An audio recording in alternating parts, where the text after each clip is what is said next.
आज बात करते हैं एक ऐसी जबरदस्त सच्ची कहानी की जिसमें सस्पेंस है, कमाल की इंजीनियरिंग है और एक हाई सिक्योरिटी जेल से आजाद होने की एक ऐसी कोशिश है जो दिमाग चकरा देती है।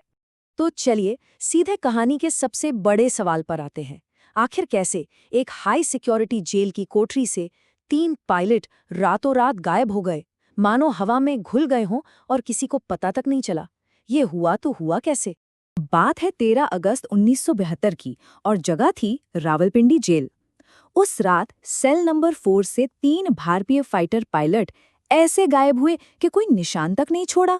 जेल के गार्ड्स का तो सिर ही घूम गया। कोई ताला नहीं टूटा, कोई दीवार नहीं टूटी, तो आखिर वो गए कहाँ? अब इस गुत्थी को सुलझाने के लिए हमें थोड़ा टाइम में पीछे जाना होगा, करीब 8 महीने पीछे, 1971 के भारत-पाकिस्तान युद्ध में। चलिए मिलते हैं इस पूरे प्लान के मास्टरमाइंड से और जानते हैं कि वो कौन सी घटनाएं थीं जो उन्हें इस जेल तक ले आईं। तो हुआ ये कि 10 दिसंबर 1971 को एक कामयाब मिशन के बाद फ्लाइट लेफ्टिनेंट पारुलकर के प्लेन पर हमला हुआ। उन्हें पैराशूट से कूदना पड़ा, लेकिन वो सीधे दुश्मन की जमीन पर जा उतरे। कुछ ही दिनों में युद्ध तो खत्म हो गया, पर पारुलकर के लिए असल लड़ाई तो अब शुरू होनी थी।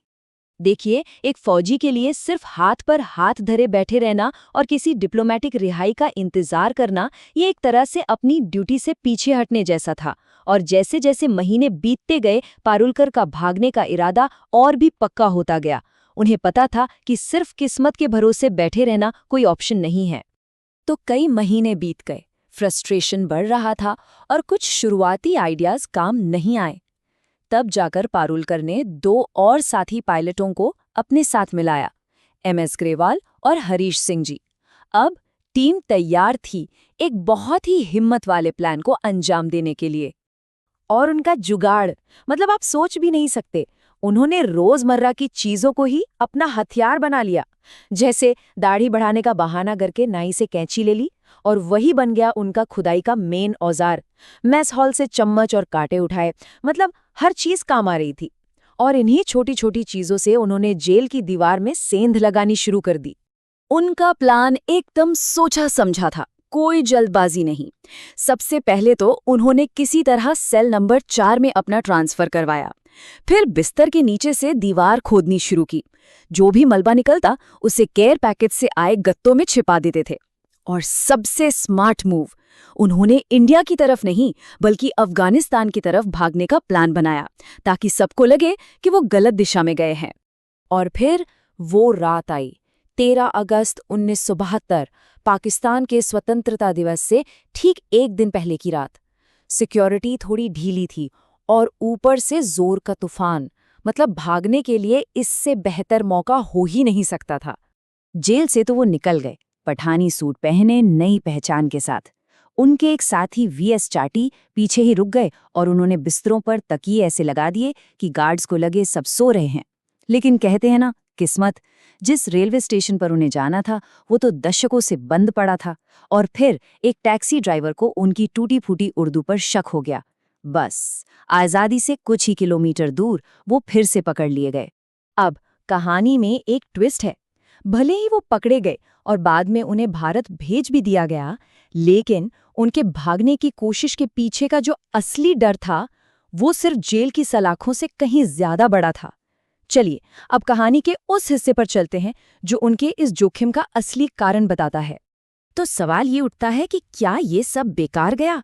मतलब अगर कुछ महीनों बाद उन्हें वैसे भी छोड़ दिया जाना था तो इतनी बड़ी जान की बाजी लगाने की क्या जरूरत थी? इसका जवाब एक नंबर में छिपा है।